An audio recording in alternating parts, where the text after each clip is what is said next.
Paradox का मतलब है एक ऐसी कंडीशन जो शायद सच हो सकती है पर उसके बावजूद भी हमें इम्पॉसिबल लगती है। एक ही वर्ड में दो तरह की बातें बोली जाती हैं और वो दोनों ही सच हैं, पर दोनों ही एक दूसरे से उल्टी हैं। जैसे कि फर्मी पैराडॉक्स का एक एग्जाम्पल ले लेते हैं। आज के समय में इंसानों को हमारे ब्रह्मांड के बारे में बहुत कुछ पता है। वैज्ञानिकों का कहना है कि हमारा सन एक बहुत ही साधारण सा तारा है और इस तरह के केवल स्टार हमारे मिल्की वे गैलेक्सी में ही करोड़ों की तादाद में है। और आपके अंदाजे के लिए बता दें कि हमारे मिल्की वे गैलेक्सी में 40 से 80 बिलियन तारे सन्स जैसे मौजूद हैं। बहुत ज़्यादा चांसेस है कि इन सन के जैसे स्टार्स के आसपास पृथ्वी के ही जैसे कोई प्लैनेट घूम रहा हो।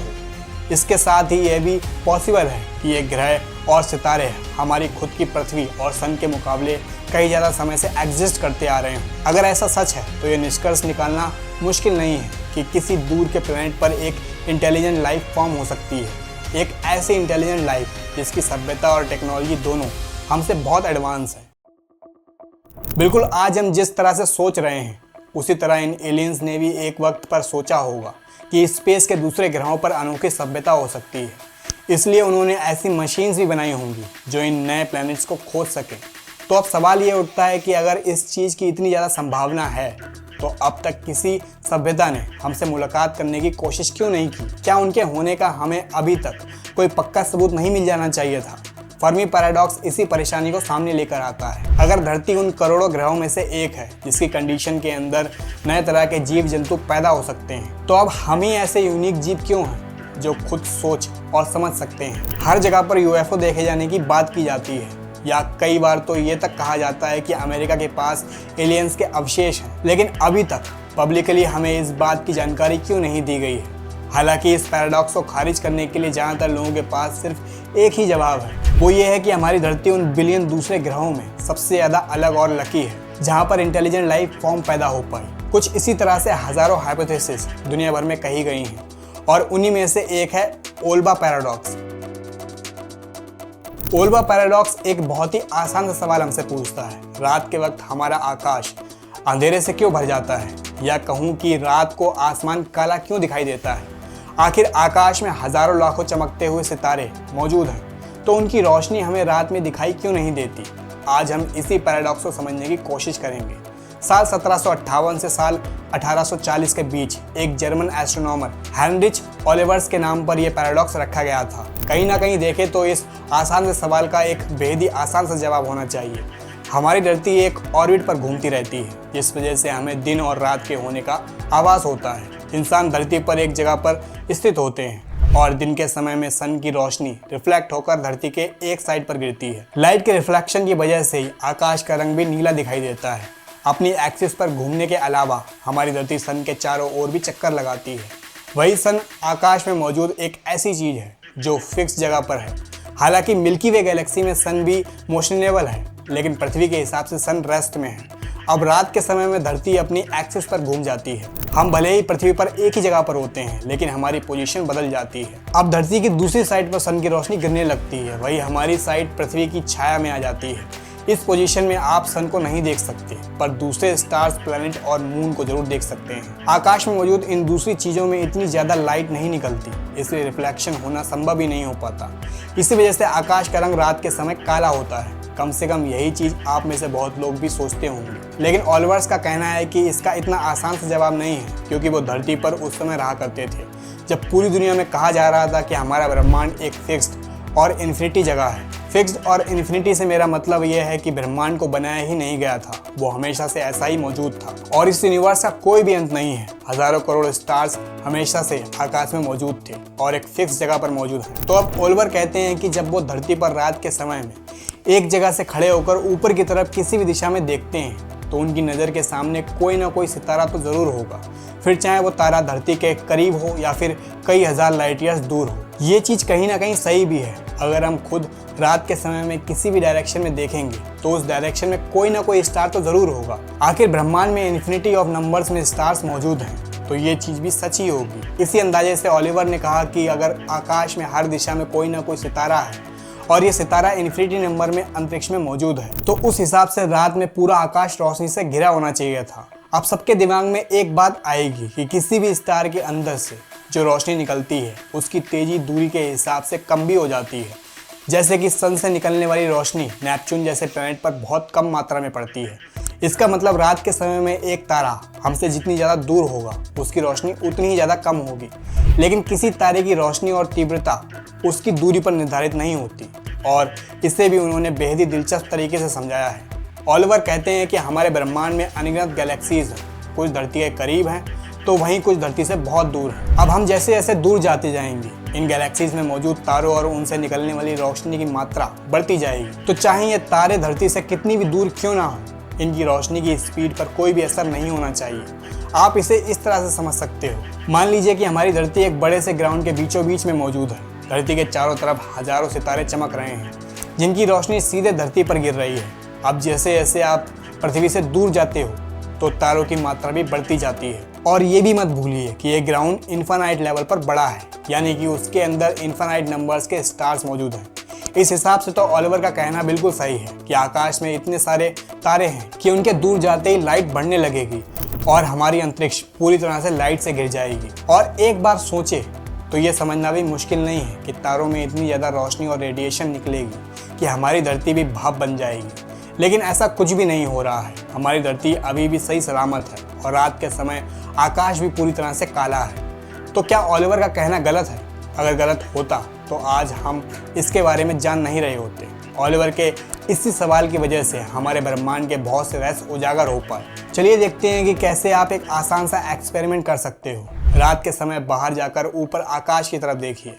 ये पूरी तरह से काला है, पर शायद आपको थोड़े बहुत तारे दिख रहे होंगे। एक अंदाजे से बताऊं तो हमारी आंखें आकाश में लगभग 3000 तारों को देख पाती हैं। अब इस आकाश को सफ़ेद होना चाहिए, लेकिन कहीं से भी हमें ये सफ़ेद नहीं दिखाई दे रहा। अब आपको ये बात जानना बहुत ज़रूरी है कि ऑलिवर साल 1758 से लेकर साल 1840 के बीच में रह रहे थे, और उस वक्त आज की बहुत सी थ्योरीज नहीं आई थी। किसी ने भी बिग बैंग थ्योरी के बारे में नहीं सोचा था। ऐसा कहना गलत नहीं होगा कि ऑलिवर बस उन लोगों में से थे जिन्होंने बिग बैंग थ्योरी के होने की तरफ इशारा किया था। इस सिंपल से सवाल से आप बहुत सारे निष्कर्ष निकाल सकते हो। सबसे पहला तो ये है कि शायद हमारा यूनिवर्स इन्फानाइट नहीं है, और अगर हमारा ब्रह्मांड इन्फानाइट नहीं है तो उसके अंदर मौजूद तारे भी इन्फानाइट नहीं होंगे। अगर ऐसा सही है तो जब आप ऊपर आकाश की तरफ बहुत से सितारों को देखते हो तब किसी भी दिशा में शायद कोई तारा मौजूद ही ना हो। मेरे कहने का मतलब ये है कि अगर दुनिया इन्फानाइट नहीं है तो हमारी लाइन ऑफ साइट में भी बहुत सी जगह ऐसी होंगी जहाँ पर कोई भी तारा मौजूद ना हो। अब भले ही यूनिवर्स इन्फानाइट नहीं है, लेकिन तब भी वो काफ़ी ज़्यादा बड़ा है, इसलिए हमारी लाइन ऑफ साइट में स्टार्स आएंगे ही। और इसी तरह आकाश में भी करोड़ों तारे मौजूद हैं जिनकी रोशनी बेहद ही तेज है। इन सितारों की वजह से अंतरिक्ष के अंदर बहुत सारी लाइट होनी चाहिए थी। अब इसी चीज़ को समझने के लिए दूसरा निष्कर्ष निकाला गया। वो ये था कि शायद ये ब्रह्मांड हमेशा से ही मौजूद नहीं था, लेकिन किसी समय पर इसके अंदर की सभी गैलेक्सीज पैदा हुई। शायद हो सकता है कि जो तारे हमारी धरती से बहुत ज़्यादा दूर हैं, इनकी रोशनी अब तक हमारी धरती पर पहुंच ही नहीं पा रही। अब ये तारे हमेशा से ब्रह्मांड में होते तो उनकी रोशनी कब की धरती पर पहुंच गई होती, लेकिन ये कुछ ही बिलियन साल पहले पैदा हुए हैं और उनकी रोशनी अभी भी अंतरिक्ष में ट्रैवल कर रही है और अभी तक धरती पर नहीं पहुंच पाई है। असल में हमारी धरती के चारों तरफ एक निश्चित डिस्टेंस पर स्टार्स मौजूद हैं जिनकी रोशनी हमारी धरती तक आती है। इसके अलावा जितने भी तारे इस डिस्टेंस के बाहर के हैं उनकी रोशनी अभी तक धरती पर नहीं पहुंच पाई है। लेकिन ये स्पष्टीकरण भी पूरी तरह से सही नहीं है, क्योंकि अगर ये सही है तो हम मूल रूप से ये कहना चाह रहे हैं कि एक ऐसा समय था जब ब्रह्मांड और गैलेक्सी जैसी चीज़ एग्जिस्ट ही नहीं करती थी, और फिर तभी अचानक एक यूनिवर्स का जन्म होता है जिसमें स्टार्स पैदा होते हैं और फिर धरती पैदा होती है। फिर तारों से निकलने वाली रोशनी धरती की दिशा में ट्रेवल करने लगती है, और इस वजह से ये सवाल उठा कि अचानक एक यूनिवर्स का जन्म कैसे होगा, वो भी इतने बड़े यूनिवर्स का। अब इस बात का कोई तत्काल जवाब नहीं है, लेकिन इन सभी चीज़ों का यह निष्कर्ष निकलता है कि हमारी दुनिया इन्फानाइट नहीं है और ये हमेशा से मौजूद नहीं थी, बल्कि 13 बिलियन साल पहले इस यूनिवर्स का बिग बैंग की वजह से जन्म हुआ था, और तब से लेकर अब तक ब्रह्मांड लगातार बड़ा होता जा रहा है। अब ऑलिवर इतने सारे निष्कर्ष पैराडॉक्स का क्या जवाब देते हैं? मान लीजिए कि अब हमारे पास एक यूनिवर्स है जो कि लगातार बड़ा होता जा रहा है। अगर ऐसा सच है तो स्टार्स डेवलपर इफेक्ट उनकी चीज़ के थ्रू गुजरते हैं। डेवलपर इफेक्ट को समझने का एक बेहद ही आसान सा तरीका है। मान लीजिए आप रोड पर गाड़ी चला रहे हैं और आपके पास से एक एम्बुलेंस गुजरती है। अब जैसे जैसे वो एम्बुलेंस दूर जाती है उसके अंदर से निकलने वाली आवाज़ भी धीमी होती जाती है। एक समय ऐसा आता है जब आपको एम्बुलेंस की आवाज़ आना पूरी तरह से बंद हो जाती है। बस कुछ ऐसा ही हमारे यूनिवर्स और उसके अंदर मौजूद स्टार्स के साथ हो रहा है।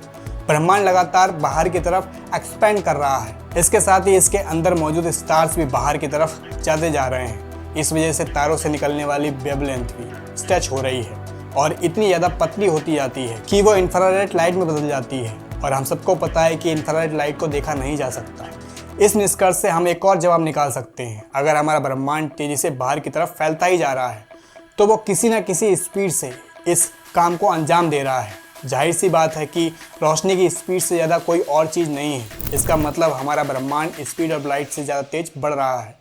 मतलब तारों से निकलने वाली रोशनी जितनी तेज़ी से धरती के ऊपर आने की कोशिश कर रही है उतनी ही तेज़ी से वो उल्टी दिशा में भी बहती जा रही है। ये बिल्कुल रस्सा कस्सी के खेल की तरह है। दोनों तरफ से समान फोर्स लगाई जा रही है, इसलिए कोई भी जीत नहीं रहा है। रोशनी बस बीच में फंसी हुई है। ना ही वो धरती पर गिर रही है और ना ही वो अंतरिक्ष को रोशन कर रही है। इसलिए अब वैज्ञानिक ओलिवर्स पैराडॉक्स की मदद से पूरी तरह से यकीन करने लगे हैं कि हमारा ब्रह्मांड लगातार पूरी तरह से एक्सपेंड होता जा रहा है।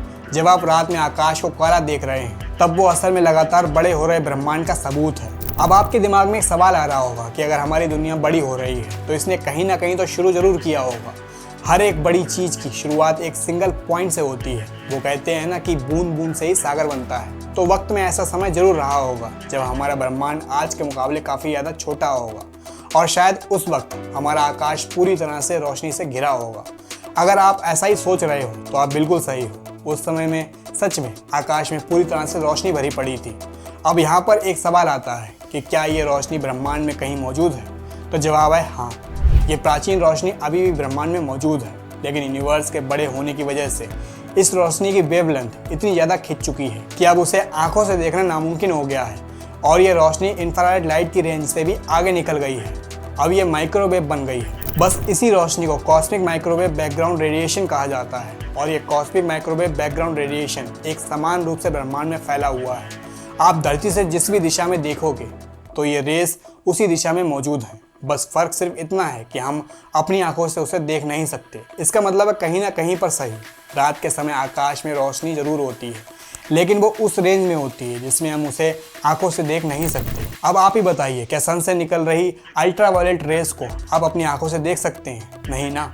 रात के समय में भी cosmic microwave background radiation light आकाश में फैली हुई होती है, बस उसे देखा नहीं जा सकता। इतनी सारी जानकारी हमने केवल एक छोटे से सवाल से निकाली है कि आखिर रात के समय में आकाश रोशनी से भरा क्यों नहीं है। दोस्तों, इस वीडियो में बस इतना ही। आप हमारा ये वीडियो कौन से शहर से देख रहे हैं हमें कमेंट सेक्शन में ज़रूर बताएं।